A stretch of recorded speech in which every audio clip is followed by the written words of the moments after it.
Morning all students. देखो आज अपना वही टॉपिक चल रहा है कॉम्प्लेक्स नंबर समिश्र संख्याएं। तो कॉम्प्लेक्स नंबर में अपना आगे देखते हैं जो भी इसकी प्रॉपर्टीज वगैरह थी वो अपने को सब करनी है आज।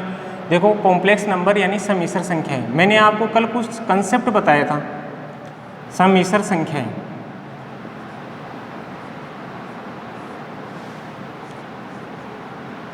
कॉम्प्लेक्स नंबर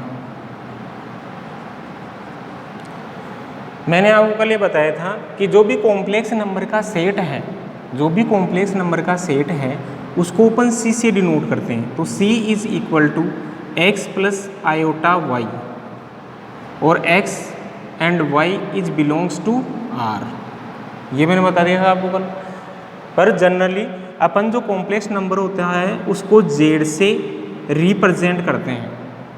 मतलब जनरली मतलब जैसे आपकी ये जो कॉम्प्लेक्स एनालिसिस बुक है इसके अंदर इसको जेड से रिप्रेजेंट कर रखा है, तो जनरली इसको जेड से रिप्रेजेंट करते हैं, यानी z is equal to x plus iota y लिख सकते हो। और मैंने आपको कल एक और बताया था भाई अगर अपन कॉम्प्लेक्स नंबर की बात करें तो इसको एक अन्य फॉर्म है उसके अंदर भी इसको डिफाइन कर सकते हैं जिसका नाम था क्रमित युग्म रूप, ordered pair form. Ordered pair form मतलब इसको x कोमा वाई ऐसे भी अपन लिख सकते हैं। जैसे मान लो आपके पास कोई भी कॉम्प्लेक्स नंबर थी 3 प्लस 4 आयोटा, इसको आप क्या लिख सकते हो 3 कोमा 4। ठीक है, ये ऑर्डर्ड पेयर फॉर्म है। मतलब ये मैंने जो आपको एक्स एक्स और वाई एक्स ये दोनों एक्सिस पे लेके मैंने आपको बताया था, एक आपकी रियल एक्सिस थी, एक आपकी इमेजिनरी एक्सिस थी। ठीक है, देखो यहाँ पे अगर x की बात करें तो x क्या था, यानी real part of z is equal to क्या था x और imaginary part of z is equal to क्या था y। अपन इसको देखो यहाँ पे देखते हैं एक बार। ये आपको जो आज मैं इसके मॉडुलस फॉर्म वगैरह, इसके पोलर फॉर्म वगैरह, जो भी इसके आर्गुमेंट वगैरह ये सब मैं आपको बताऊंगा, तो इसकी आपको इस कंसेप्ट की आपको हर जगह पे ज़रूरत पड़ेगी। तो देखना आप एक बार मैं वापस बता देता हूँ। मैंने आपको कल भी ये आपको बताया था, ये आपकी x और x डैश, ये y और y डैश। ठीक है, आपने रियल एनालिसिस में केवल इसी जो ये लाइन है इसी पे काम किया था। मतलब उसमें y is equal to f of x में x की वैल्यू सदैव क्या होती थी रियल, तो अपने को y भी क्या ऑब्टेन होता था रियल। परंतु अगर इसमें बात करें तो w is equal to f of z, z यहाँ पे क्या था कॉम्प्लेक्स, तो w अपने पास क्या था कॉम्प्लेक्स, यानी फंक्शन ऑफ कॉम्प्लेक्स वेरिएबल और वो था फंक्शन ऑफ रियल वेरिएबल। अब ना मैं आपको ये बता रहा हूँ कि जैसे आपको z is equal to x plus iota y है, मतलब इस प्लेन को आप बोलोगे एक्स वाई प्लेन भी बोलते हो, कॉम्प्लेक्स प्लेन भी बोलते हो, और एक और नाम है इसका आर्गेंड प्लेन। क्या नाम है? आर्गेंड प्लेन, जो आपके कॉम्प्लेक्स नंबर में आर्गेंड प्लेन ही बोला जाता है, इसी का यूज होता है। अगर मैं ये कहूँ कि कोई भी कॉम्प्लेक्स नंबर है उस कॉम्प्लेक्स नंबर के कोरिस्पोंड यानी उसके संगत एक पॉइंट हमेशा आर्गेंड प्लेन में होता है। इसका जस्ट अपोजिट क्या हो जाएगा कि जो आर्गेंड प्लेन में जो भी पॉइंट है उसके कोरिस्पोंडिंग एक कॉम्प्लेक्स नंबर होती है। मतलब अगर मैं ऐसे बोलूँ जैसे आपके पास ये क्रमित युग्म रूप था इसका यानी एक्स वाई, तो मैं बोलूँ कि ये यहाँ पे था आपका जेड एक्स वाई, इस आर्गेंड प्लेन में कोई बिंदु है। मतलब जो कॉम्प्लेक्स नंबर थी x प्लस आयोटा वाई के संगत आर्गेंड प्लेन में एक्स वाई अपने पास एक बिंदु है, और अगर इस बिंदु के संगत अपने पास x प्लस आयोटा वाई एक कॉम्प्लेक्स नंबर है, मतलब इन दोनों में एक एक की कोरेस्पोंडिंग होती है, एक एक की संगतता होती है। तो इस पॉइंट को आप डिनोट करते हो, जैसे ये तो आपका हो गया y और ये आपका हो गया x, ये तो x हो गया यानी इसके रेस्पेक्ट में है, और ये y हो गया, ये y के रेस्पेक्ट में, इसको भी आप y लिखते हो। ये तो मैंने आपको कल ये भी जो कंसेप्ट था मैंने ये आपको बता दिया था। ठीक है, यहाँ तक आप एक बार नोट कर लो जिसने अगर नोट नहीं किया था। देखो कई स्टूडेंट ये पूछ रहे थे कि सर हमारे को बुक कौन सी रेफ़र करनी है, तो आपको जो अपने BSc थर्ड ईयर वालों को JPH पब्लिकेशन की बुक रेफ़र करनी है। सभी स्टूडेंट्स को JPH पब्लिकेशन की बुक रेफ़र करनी है, जयपुर पब्लिशिंग हाउस की। अब इसके बाद में देखते हैं अपना नेक्स्ट टॉपिक है, संयुग्मी समिश्र संख्याएं, कॉन्जुगेट कॉम्प्लेक्स नंबर, संयुग्मी सम्मिश्र संख्याएं।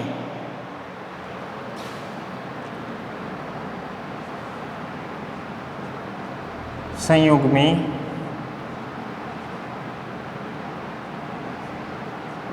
सम्मिश्र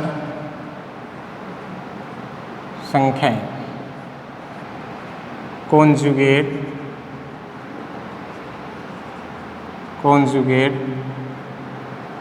complex numbers, conjugate complex numbers.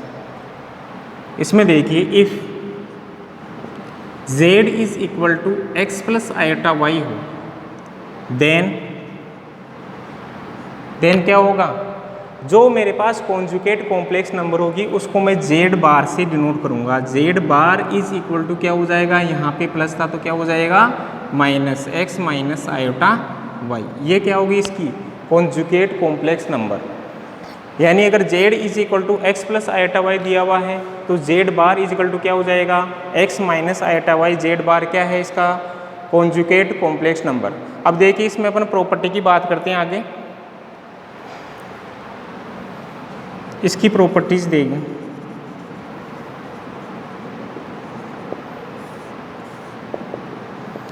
पहली प्रॉपर्टी,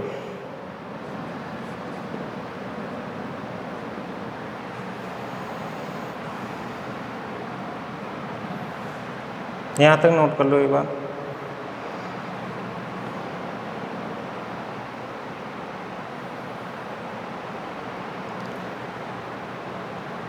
प्रॉपर्टीज देखिए आप, जैसे मेरे पास दो कॉम्प्लेक्स नंबर है z1 और z2। मैंने लिखा फर्स्ट कॉम्प्लेक्स नंबर है z1 और सेकंड है z2। मैंने इन दोनों पे बार लगा दिया, z1 प्लस z2 का होल बार है। इसको मैं क्या लिखूंगा बताओ, दोनों का बार अलग अलग हो जाएगा, z1 बार प्लस z2 बार, ऐसे लिख सकता हूँ। ठीक है, अब ये यहाँ पे चाहे प्लस हो चाहे माइनस हो, चाहे प्लस हो चाहे माइनस हो, दोनों के लिए है। फिर देखो सेकंड, अगर मेरे पास है z1 इंटू z2 का होल बार, इसको भी मैं क्या लिख सकता हूँ z1 बार इंटू z2 बार। फिर next third, z1 upon z2 इसका होल बार है, इसको क्या लिख सकता हूँ z1 bar upon z2 bar. But क्या होना चाहिए, z2 does not equal to 0। अगर z2 0 हो जाएगा तो इसकी वैल्यू इन्फिनिटी आ जाएगी। कोई भी नंबर है उसमें अगर 0 से डिवाइड करोगे तो वो क्या हो जाएगा इन्फिनिटी। ठीक है, यहाँ तक नोट करो।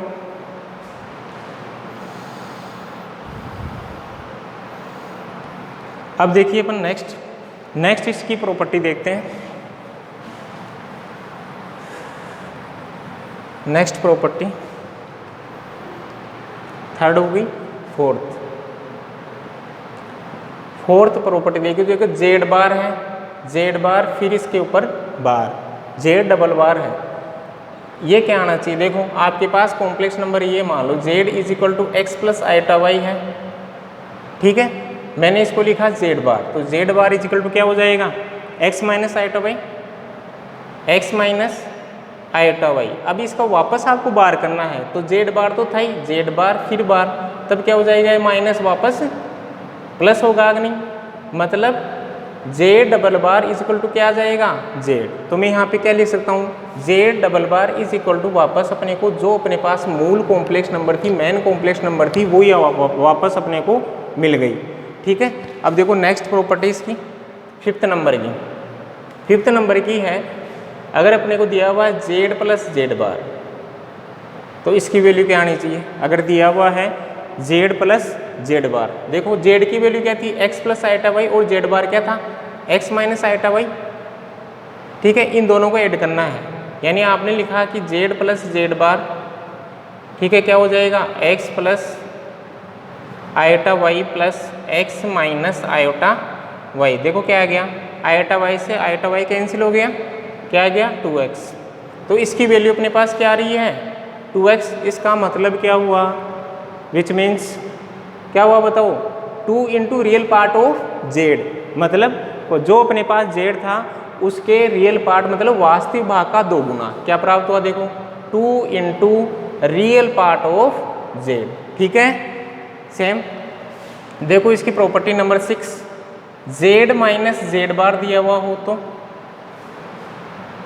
देखो जेड की वैल्यू क्या थी, एक्स प्लस आइटा वाई, और minus of minus x minus iota y. देखो क्या हो गया, x plus iota y minus का एक्स और प्लस का क्या हो गया, आयोटा वाई हो गया। एक्स से एक्स कैंसिल होगा कि नहीं, क्या आ गया 2 आयोटा वाई। इसकी वैल्यू क्या है अपने पास, 2 आयोटा वाई। इसको मैं क्या लिख सकता हूँ, इसमें आयोटा आया है मतलब कॉम्प्लेक्स नंबर का कौन सा पार्ट आया आपके पास, इमेजिनरी पार्ट ही आया ना, तो क्या हो जाएगा 2 into imaginary part of Z, 2 into imaginary part of Z. यहाँ तक इसकी प्रॉपर्टी एक बार आप नोट कीजिए, फिर अपन नेक्स्ट पॉइंट पे चलते हैं।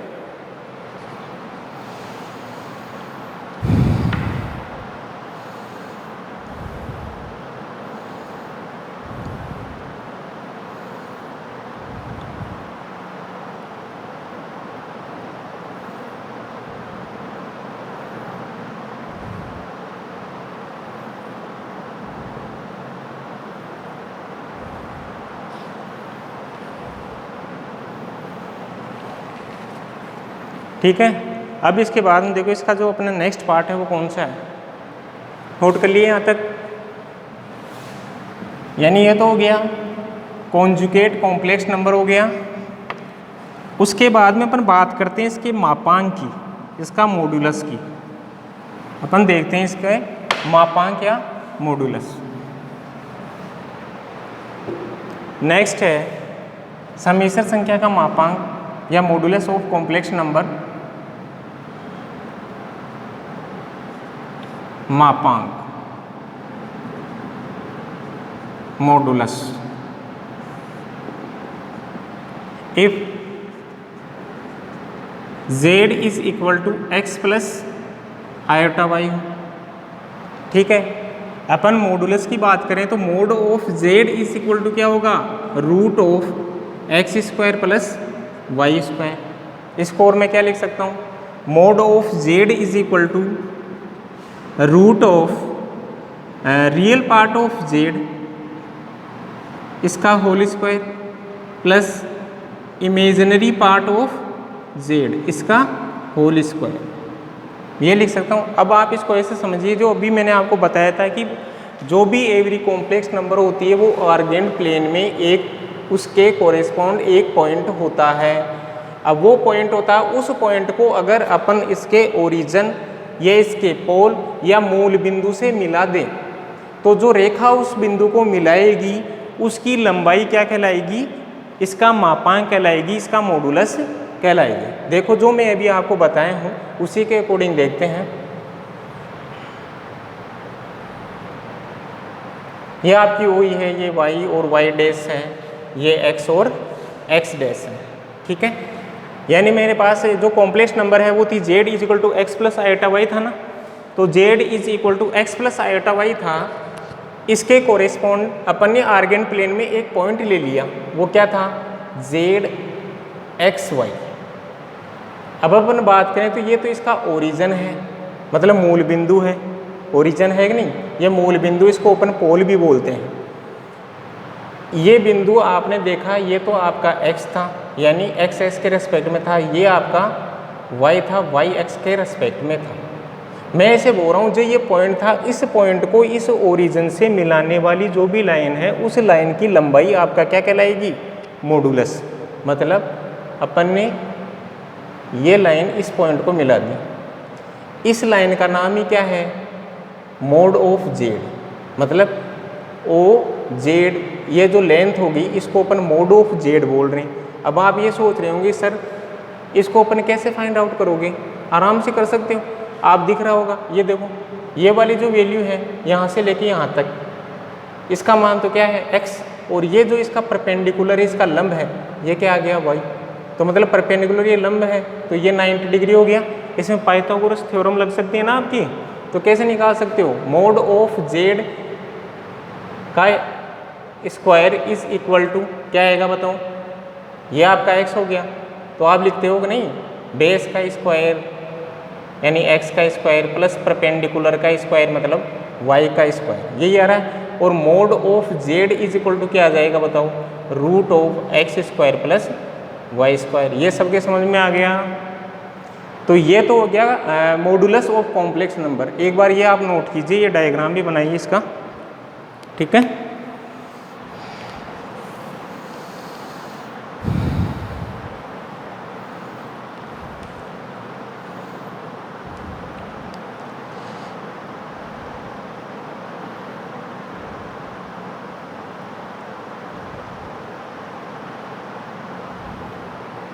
हो गया यहाँ तक। अब देखो इसकी प्रॉपर्टीज़ की बात करते हैं अपन, यानी जो इसके मापांक मॉडुलस की जो भी प्रॉपर्टीज़ है वो देखते हैं एक बार।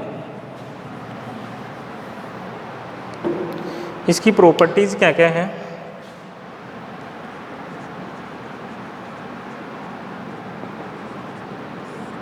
आप ये देख रहे होंगे सर ये जो अपने बेसिक है ये अपने 12th में पढ़ा था, अब आप क्यों बता रहे हो, तो अपन थ्योरम वगैरह आएगी इसमें बीच बीच में आपके कंसेप्ट काम में आएगा, तो उस टाइम पे मुझे थ्योरम वगैरह में आपको बताने की आवश्यकता नहीं पड़ेगी। और आप 3rd ईयर में हो इसलिए आपके 2 साल में ये सब कुछ डिलीट भी हो गया होगा, ठीक है ना। तो प्रॉपर्टीज़ की अपन बात करते हैं। तो देखिए इसकी फर्स्ट प्रॉपर्टी है अपने पास mod of Z1 into Z2 is equal to क्या आएगा, मोड ऑफ Z1, अलग अलग लिख सकते हो, मोड ऑफ Z2 ऐसे लिख सकते हैं। देखो सेकंड प्रॉपर्टी, अगर Z1 अपॉन Z2 इसका होल मोड दे रखा है तो क्या हो जाएगा, mode of Z1 upon mode of Z2, ये लिख सकते हो। अगर मैं बात करूं प्रॉपर्टी नंबर 3rd में, मेरे पास ये दिया हुआ Z इंटू जेड बार, Z इंटू जेड बार दिया हुआ है, तो इसकी वैल्यू कैसे आएगी, लगाओ दिमाग देखिए। अब आप ये देख रहे हो सर इसका डायरेक्ट तो आ ही नहीं सकता, तो अपन वैल्यू पुट कर देते हैं ना। यहाँ पे Z की वैल्यू क्या थी, x प्लस आयोटा वाई थी, और Z बार की वैल्यू क्या थी, x माइनस आयोटा वाई, यानी ये हो गया a प्लस बी और ये क्या हो गया a माइनस बी। तो क्या होता है a square minus b square, तो क्या हो जाएगा x square minus iota square into y square, यही तो होगा। अब देखो आयोटा स्क्वायर की वैल्यू क्या होती है -1, तो ये क्या हो जाएगा बताओ, x square plus y square, और ये वैल्यू किसकी थी, ये वैल्यू किसकी थी, मोड ऑफ जेड। तो मैं इसको क्या लिख सकता हूँ, देखो रूट ऑफ, इसके रूट लगाते हैं क्या हो जाएगी, मोड ऑफ जेड की वैल्यू हो जाएगी, परंतु इसके रूट नहीं है, तो इसको मैं क्या लिख सकता हूँ, मोड ऑफ जेड का स्क्वायर। समझ में आ गई, मतलब अपन इसको क्या लिख सकते हैं कि z into z bar is equal to mod of z का स्क्वायर, ठीक है। ये नोट कीजिए एक बार। अब इसकी 4 प्रॉपर्टी और है, वो मैं आपको फटाफट बता रहा हूँ। इसकी 4 प्रॉपर्टी और है, उनको आप ध्यान से देखना एक बार। वो आपने रियल में भी पढ़ी है, second year BSc second year math में रियल एनालिसिस जो अपना पेपर था फर्स्ट सेकेंड ईयर का, वो उसमें भी आपने पढ़ा है। देखो मेरे पास अब 4 प्रॉपर्टी है, वो मैं आपको फटाफट बता देता हूँ। ये 3 हो गई थी, ये अपने 4th नंबर की प्रॉपर्टी है। मैंने लिखा mode of Z1 plus Z2, ठीक है। फिर मैंने लिख दिया mode of Z1 plus Z2, mode of Z1 minus Z2, mode of Z1 minus Z2। बताओ इनकी वैल्यू क्या हो सकती है। अगर किसी को पता है कि ये बीएससी सेकेंड ईयर में भी अपन ने पढ़ा है, तो इसकी वैल्यू क्या हो सकती है, इनके मान क्या आएंगे। प्रॉपर्टीज़ की बात कर रहा हूँ मैं। देखो इसको सीधा सीधा याद रखो। आपको ये पता है mode of Z1 plus Z2, mode of Z1 plus Z2। आप ये देख रहे हो सर आपने तो ये दोनों टर्म्स दोनों सेम ही लिखी है, तो देखो इसका मतलब क्या है, Z1 प्लस Z2 आपने इसको अलग अलग तो लिख दिया कि mode of Z1 plus mode of Z2 कर दिया, ठीक है। एक बार मैं लिख देता हूँ, mod of Z1 minus mode of Z2 कर दिया। इसमें भी आपने किया mode of Z1 plus mode of Z2 कर दिया, इसमें भी आपने किया mode of Z1 minus mode of Z2 कर दिया, परंतु इसके में जो बीच का साइन है वो क्या आएगा, बीच का साइन है वो देखो, इसको प्रूव करने की आवश्यकता नहीं है, प्रूव करोगे तो इसमें आपने को प्रूफ पूछा भी नहीं है, प्रॉपर्टी में आता है। तो मैं आपको इसको सीधा सीधा फंडा बताता हूँ जो आपको याद रखना है। केवल आपको ये याद रखना है, अपने को इधर वाले साइन से कोई मतलब नहीं है, चाहे प्लस आया हो चाहे माइनस आया हो। आप इधर देखना Z1 प्लस Z2 का whole mode of Z1 plus Z2 दिया हुआ है, इनको मोड में आपने अलग अलग लिख दिया और बीच में प्लस आया। तो ये ध्यान रखना, यहाँ पे आपने मोड तो अलग अलग लिखने के बाद में यहाँ बीच में प्लस का साइन आया है, तो मतलब ये वाला नंबर इससे बड़ा और बराबर होगा, ग्रेटर एंड इक्वल होगा, ग्रेटर एंड इक्वल होगा। तो क्या हो जाएगा, ग्रेटर एंड इक्वल। और अगर इनको मोड में अलग अलग लिखने के बाद यहाँ पे साइन माइनस का आ गया तो वो क्या हो जाएगा, इससे छोटा और बराबर होगा, लेस देन एंड इक्वल होगा, लेस देन एंड इक्वल होगा। सेम वही करना है, प्लस आ गया greater than and equal, minus आ गया लेस देन एंड इक्वल। ये चीज़ आपको याद रखनी है। ये अपने बीएससी सेकेंड ईयर में पेपर नंबर 1 रियल एनालिसिस में भी ये पढ़ा है। ये आपकी इसकी प्रॉपर्टी है, ये याद रखना है आपको, ये भी अपने काम में भी आएगी क्वेश्चंस वगैरह में।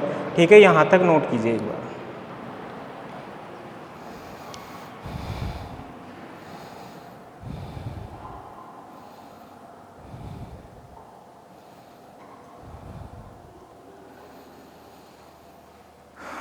ठीक है, आज अपन यहाँ तक ही यही टॉपिक करेंगे। इसमें लास्ट में अपने पास रह गया, तो पूर्णांक आर्गुमेंट बोलते हैं, एक polar form of complex number रह गया, तो ये अपन नेक्स्ट क्लास में करेंगे। एक बार ये आपको जितनी थ्योरी में बता दिया हूँ, जितना आपको ये मैंने पढ़ा दिया है वो आप एक बार से पढ़ के आओगे। इसमें भी किसी को कोई प्रॉब्लम आ रही है प्रॉपर्टीज़ वगैरह में या और किसी थ्योरी वगैरह में कैसी प्रॉब्लम है, तो आपको वो प्रॉब्लम मेरे साथ शेयर करना है। और बुक्स आपको JPH पब्लिकेशन की ही परचेज करनी है। ठीक है, thank you all of you.